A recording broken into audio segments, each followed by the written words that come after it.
आप जानते ही हैं, जितेंद्र नाथ शर्मा है। और ये आयोजन पिछले 10 साल के हिसाब से एकदम विशिष्ट तरह का आयोजन है। विशिष्ट तरह का आयोजन इसलिए है कि हमने गंगा सागर में पूरे देश भर से जो लोग आते हैं उनको ये पहचान बताई है कि समाज की बाकायदा यहाँ व्यवस्था है। और इसी शहर में बगल बगल में तमाम संस्थाओं के भी कैंप लगते हैं, यहाँ भी लगते हैं, गंगा सागर में भी लगते हैं और तमाम समाजों के भी लगते हैं। और समाजों से यहाँ एक बड़ा समाज हमारे साथ साथ में मारवाड़ी समाज भी है। और मारवाड़ी समाज के तमाम दान कामों के साथ साथ में साहित्य का, कला का और अपनी पहचान के लिए जो कार्यक्रम हैं वो पूरे साल होते हैं और मैं उसमें लगातार भाग लेता रहा हूँ। और ऐसा मौका मुझे लगा कि अपने समाज के लोगों के बीच में, अपने समाज के लोगों की कथा को लिखने वाला एक आदमी को मारवाड़ी समाज ने आज बुलाया है। और आज भारतीय भाषा परिषद में भगवान दास मोरवाल जी जो हमारे बीच हैं, उनको इन किताबें यहाँ कुछ डिस्प्ले हैं, किताबें 15-20 हैं। इस लेखन के लिए 1 लाख का अवार्ड आज उनको दिया जा रहा है। हम उनका स्वागत तालियों से इसी हिसाब से करते हैं कि हमें एक मौका मिला है कि हमारे पास किसी संसाधन की कमी नहीं है। हम साहित्य के लिए, कला के लिए और अपनी पहचान के लिए भी गंगा सागर के अलावा साल में दूसरे छोटे मोटे कार्यक्रम भी कर सकते हैं। यही एक मौका मुझे मिला। मैंने फ़ोन किया, सबसे बात की और सबने कहा कि नहीं, एकदम सही बात है। तो यहाँ हम लोग इसलिए इकट्ठे हुए। इकट्ठे होने का मतलब ये है कि जो पूरा ब्रज क्षेत्र है, जिसे हम ब्रजमंडल कहते हैं, वो पूरे दुनिया में जिन चीज़ों के लिए जाना जाता है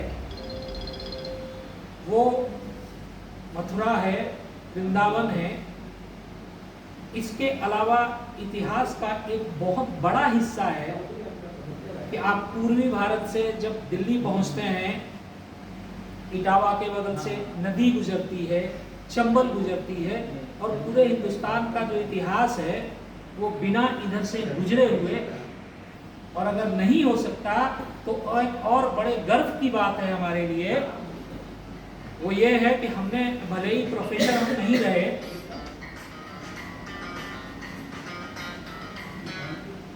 हेलो, हाँ, तो ये है कि जो हमारी बोली की भाषा है, जो ब्रज भाषा है, 350 साल तक चाहे आदमी मिथिला में रहता हो, चाहे बनारस में रहता हो, चाहे उड़ीसा में हो और चाहे आसाम में हो, उसने जिस भाषा में कविताएं लिखी हैं वो ब्रज भाषा है।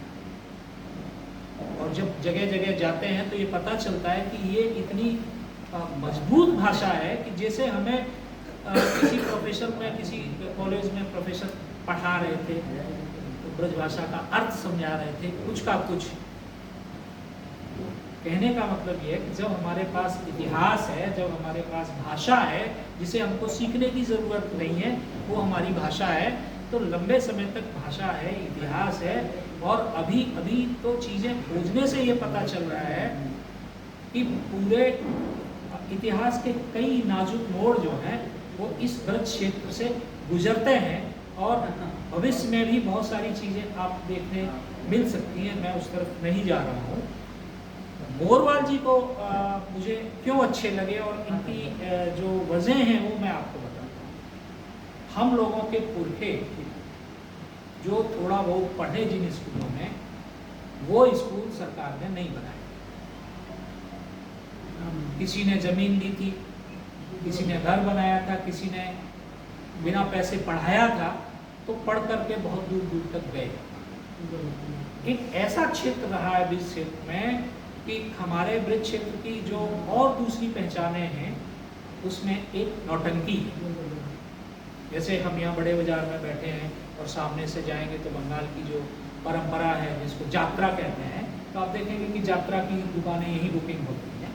तो हमारे पास भाषा है, इतिहास है, हमारे पास अपनी लोक कला है। और लोक कला जो नौटंकी है वो सिर्फ नौटंकी पर जब रिसर्च करते हैं, कोई नौटंकी का एक नगाड़ा बड़ा नगाड़ा है, एक छोटा नगाड़ा है, अलग फॉर्मेट है, और ज़्यादातर नौटंकियों में गीत हैं। किस नफरत की, किस गफलत की नींद में रहे चचा जी सोए, चोखा मजा शराब का अब सब मालूम हो कड़क धम।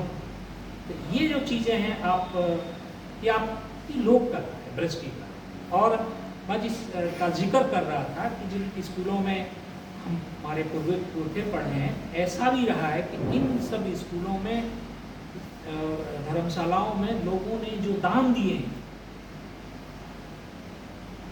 वो ऐसे भी हैं कि नौटंकियाँ बहुत फेमस थी। नौटंकियों के कॉल शो होते थे, जैसे आजकल फिल्म के हीरो हीरोइन बुलाए जाते हैं, वैसे पूरे ब्रिज क्षेत्र में, मेवाड़ क्षेत्र में, भरतपुर उधर में, धौलपुर में ये नौटंकियाँ होती थी और जो पैसा इकट्ठा होता था वो वहाँ के स्कूलों को जाता था। ये जो पक्ष है, ये पक्ष उभारने में मोरवाल जी ने बहुत मेहनत की है। इतनी मेहनत की है कि घूमते भी रहे हैं। और ये किताब की जो नायिका है, मैं उसके बारे में खुद नहीं बताऊंगा, ये अभी जीवित भी है और किसी अपने आसपास के शहर में रहती है, शिकोहाबाद। तो ऐसे लेखक को और ऐसी हमारी ही आवाज़ देने वाले मोरवाल जी को मैं इस लोभ में पड़ गया कि जब आप यहाँ आ ही रहे हो और यहाँ की व्यवस्था भी है, तो आप हमें कम से कम घंटा आधा घंटा दीजिए, हमारे लोगों के साथ तो मिलना चाहते हैं, इसी के लिए आयोजन है। तो मैं एकदम सामूहिक नेतृत्व की बात करते हुए, मैं किसी का नाम नहीं ले रहा हूँ, हम आप लोग आएँ और मोरवाल जी को पुष्प गुच्छ लेकर संपर्क